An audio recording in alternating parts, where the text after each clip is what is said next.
Justice has been done by Supreme Court today.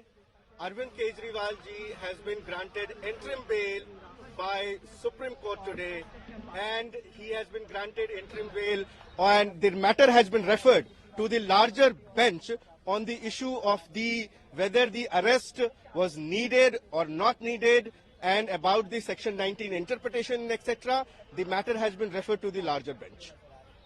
I want to know Hindi. आज supreme court ने interim bell Kejriwal को दिया है और बेल देने के बाद जो मैटर लार्जर बेंच को रिफर किया गया, उसके बारे में बता दीजिए सुप्रीम कोर्ट ने क्या क्या बोला है. सुप्रीम कोर्ट ने आज अरविंद केजरीवाल जी को अंतरिम जमानत दी है और ये कहा है कि उनको जो है इस मैटर में अंतरिम जमानत दी जाती है और जो इशू है सेक्शन 19 का और नीड फॉर अरेस्ट का, उसको जो है रेफर किया गया है लार्जर बेंच में. अभी सीबीआई केस में भी केजरीवाल अंदर जेल में है, तो क्या ये एंट्रीम बेल जो मिला तो अभी सीबीआई केजरीवाल जी अभी जेल में रहेंगे कि बाहर आ सकते हैं, क्या है? केजरीवाल जी अभी कस्टडी में रहेंगे क्योंकि सीबीआई की बेल अभी पेंडिंग है.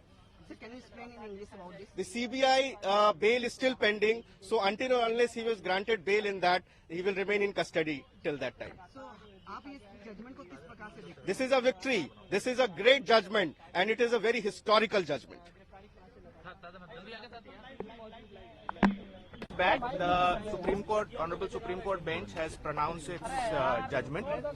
We obviously don't have a copy of the detailed judgment yet, which will be uploaded in the course of the day. I am just giving a briefing based on what the court observed during the oral reading out of parts of the judgment. The court has examined aspects of Section 19 of requirement of arrest under the PMLA. There were certain legal issues which arose from that, which especially in the context of whether there is a requirement of necessity of arrest in addition to the requirement of Section 19 which are stipulated in that section. Those aspects the court has referred to a larger bench, and that outcome we will have to await. However, in the interim, the court has observed that Mr. Kejriwal has already undergone substantial amount of incarceration and therefore directed his immediate release in the Enforcement Directorate case. And therefore, insofar as his arrest under Enforcement Directorate is concerned,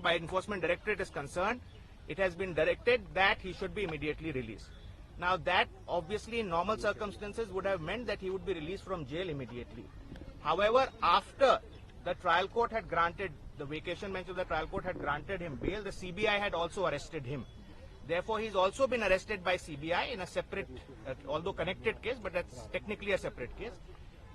Mr. Kejriwal has initiated proceedings against that also. That is pending and coming before High Court on 17th.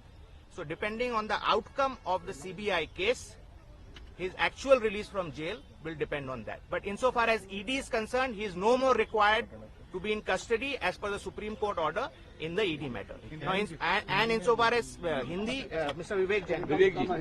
देखिए supreme court में हमारी याचिका के अंदर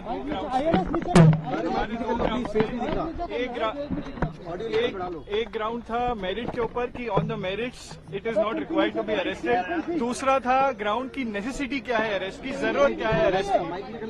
जरूरत वाला point हमने इसलिए रेज किया था क्योंकि इन्फोर्समेंट डायरेक्टरेट के पास एविडेंस बहुत पहले से थे, इसलिए हमने एक क्वेश्चन रेज किया था कि नेसेसिटी ऑफ अरेस्ट की जरूरत कहां से आ गई जब आपके पास एविडेंस बहुत पहले से थे. सुप्रीम कोर्ट ने हमारी याचिका पे ये क्वेश्चन कंसीडर किया है कि हाँ, necessity of arrest should have been considered. IO को कंसीडर करना चाहिए था कि जरूरत है या नहीं है अरेस्ट करने की, और इसी पॉइंट के ऊपर सुप्रीम कोर्ट ने नेसेसिटी ऑफ अरेस्ट के ऊपर की जरूरत थी या नहीं थी, आईओ ने अपनी जो उनका डिस्क्रेशन है सही तरीके से एक्सरसाइज किया है या नहीं किया है, ये सोचते हुए कि जरूरत है या नहीं है, इस क्वेश्चन को उन्होंने लार्जर बेंच के ऊपर रेफर कर दिया है. लार्जर बेंच इसके पैरामीटर्स निकालेगी कि भाई नेसेसिटी ऑफ अरेस्ट का क्या मतलब है और आईओ को क्या क्या सोच के और जरूरत है अरेस्ट की या नहीं है, इसके ऊपर देखकर ही अरेस्ट करना है.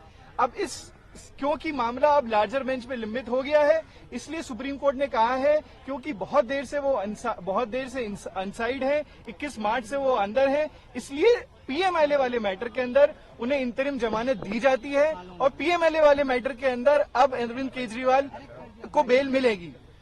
As far as CBI is concerned, CBI का मैटर अभी भी लिंबित है। उसके अंदर हमारी याचिका हाईकोर्ट के अंदर अभी पेंडिंग है, जो 17 तारीख को आ रही है।